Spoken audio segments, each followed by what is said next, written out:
जी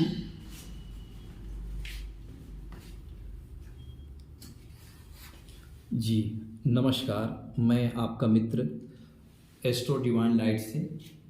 आज हम नक्षत्रों की सीरीज में आज हम धन भाव का आज हम विश्लेषण करेंगे कि किस तरह से आज हम नक्षत्रों के आधार पर कुंडली का जो द्वितीय भाव होता है धन भाव, आज हम उसका विचार करेंगे।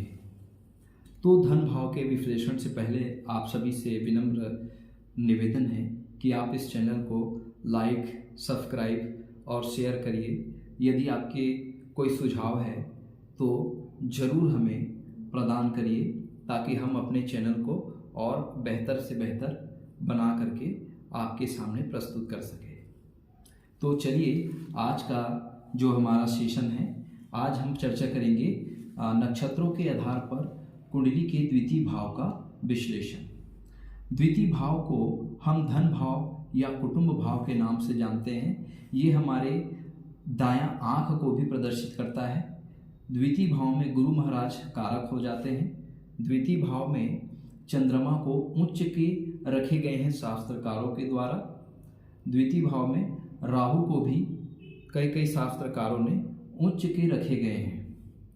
आइए हम चर्चा करते हैं कि द्वितीय भाव में कौन कौन से 3 नक्षत्र होते हैं। हमने इससे पहले वीडियो में हमने लगन को स्पष्ट किया है, तो कृपा करके ज़रूर आप हमारे पहले वीडियो लगन के एनालिसिस को, जो कि नक्षत्रों के आधार पर है, उसका जरूर अवलोकन करेंगे। चलिए, और न विलंब करते हुए हम कुंडली के द्वितीय भाव का विश्लेषण करते हैं। जैसे कि आप देख पा रहे होंगे, द्वितीय भाव में कृत्तिका नक्षत्र के 3 चरण, रोहिणी नक्षत्र के 4 चरण और मृगशिरा नक्षत्र के 2 चरण को शास्त्रकारों ने स्थान दिया है। कृत्तिका नक्षत्र जो कि सूर्य का नक्षत्र है, सूर्य के 3 चरण।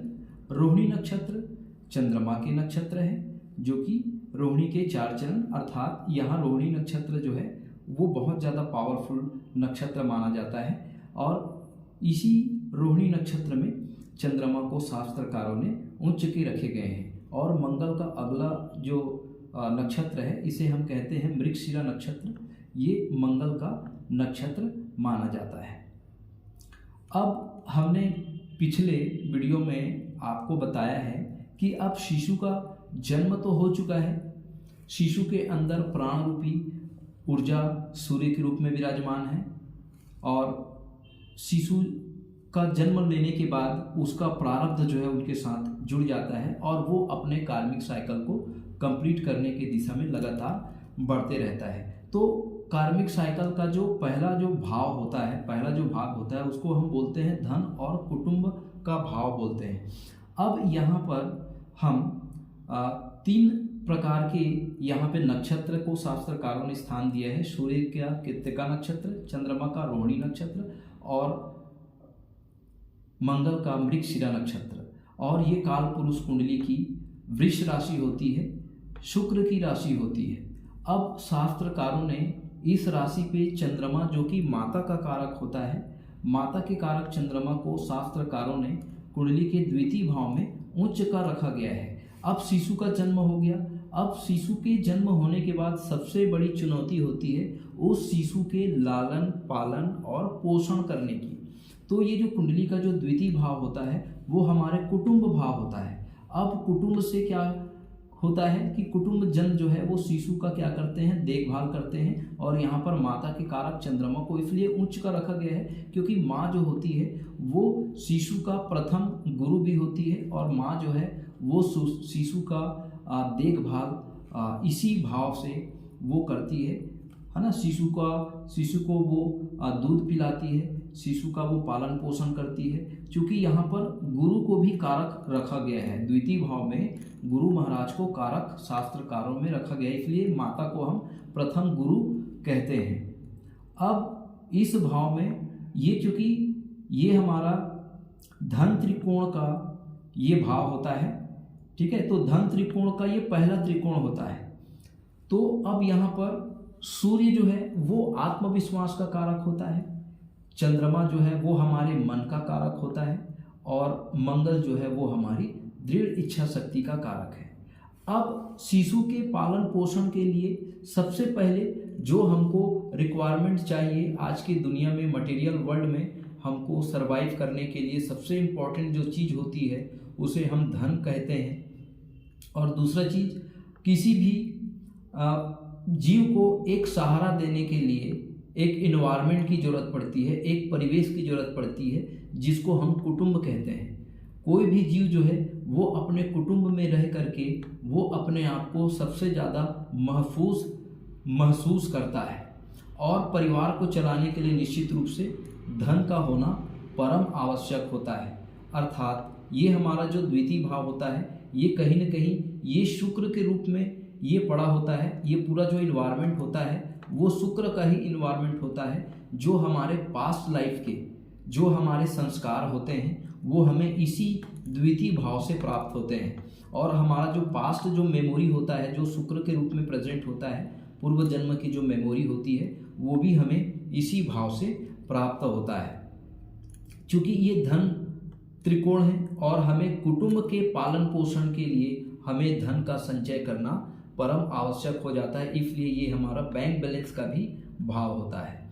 अब यहाँ पर कृत्तिका सूर्य का नक्षत्र मतलब आत्मविश्वास, ये आत्मा का कारक है। सूर्य को हम स्वास्थ्य से भी इसको हम जोड़ करके देखते हैं। रोहिणी जो होता है वो माता का कारक होता है, इस कारण से यहाँ इस भाव को माता का भाव कहते हैं। इस भाव में चूंकि चंद्रमा उच्च के होते हैं। मंगल जो होता है वो हमें दृढ़ इच्छा शक्ति प्रदान करता है।